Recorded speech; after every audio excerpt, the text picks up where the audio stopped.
The first place where we're starting today, I chose this question because we actually just received this question. It's a brand new one. And we received it probably in the last month, maybe even 3 weeks. And it has really sat with me and burdened my heart. But the question is this, and we actually received this from a middle school student, and he or she asked, how do I give advice to a friend who gets abused? Mm. How do I give advice to a friend who gets abused? Yeah.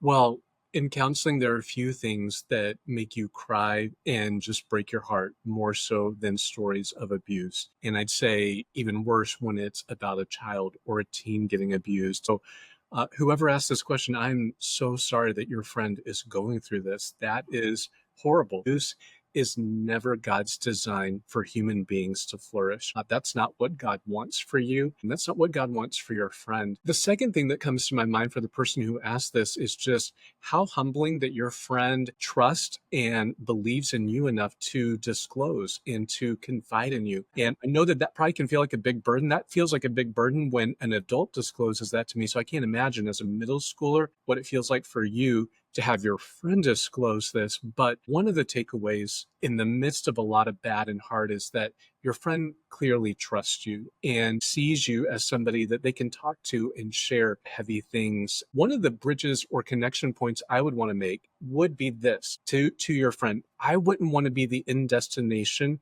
for your friend with this information. There's two places I would want to go. The first place would be ultimately pointing them to the Lord. So encourage them that the Lord knows what they are going through. He sees what they are going through, that this burdens his heart, and that when God sees his people suffering, he wants to move and act for them. Now, the second person that I think you would want to build a bridge to would be to a trusted adult. Is there a trusted adult in your life, maybe a parent, a school teacher, a trusted youth worker, where you could encourage your friend to say, hey, friend, I think that we should go and talk about what's happening to this individual, and to maybe give you some choices. As a friend, I'll normally encourage friends, give 3 options. One option could be, would you like me to tell a trusted adult? Do you want to talk to a trusted adult? Or would you like together to go and talk to a trusted adult? So what that does is it gives your friend a little bit of personal choice and agency. So it's not like,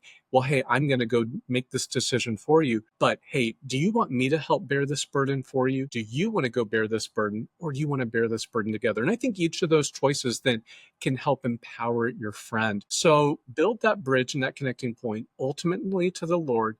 And then secondly, build that bridge or connecting point to a trusted adult who can do something with it. So just want you to know that you are really functioning as the Lord's hands and ears and eyes of compassion to this friend who has disclosed this to you. Yeah, I was going to say, that's such a great answer. I love the giving 3 options to them, and not because sometimes it can be like, okay, now this is what I need to What do I do. do? Right. Yeah. What do I do? But I think even saying, hey, this is kind of what I'm thinking. I could go, you could go, we could go. What sounds best to you? What is that going to look like? I think is such a beautiful way to care for a friend. I think that's great. Right. Yeah, we don't want to keep the information to ourselves, especially as it relates to abuse. So talking to the Lord about it and then definitely talking to a trusted adult are 2 really important things that we want to empower this friend who asked this question. We really want to empower you to be able to take those steps. Yeah, I think those are great first steps.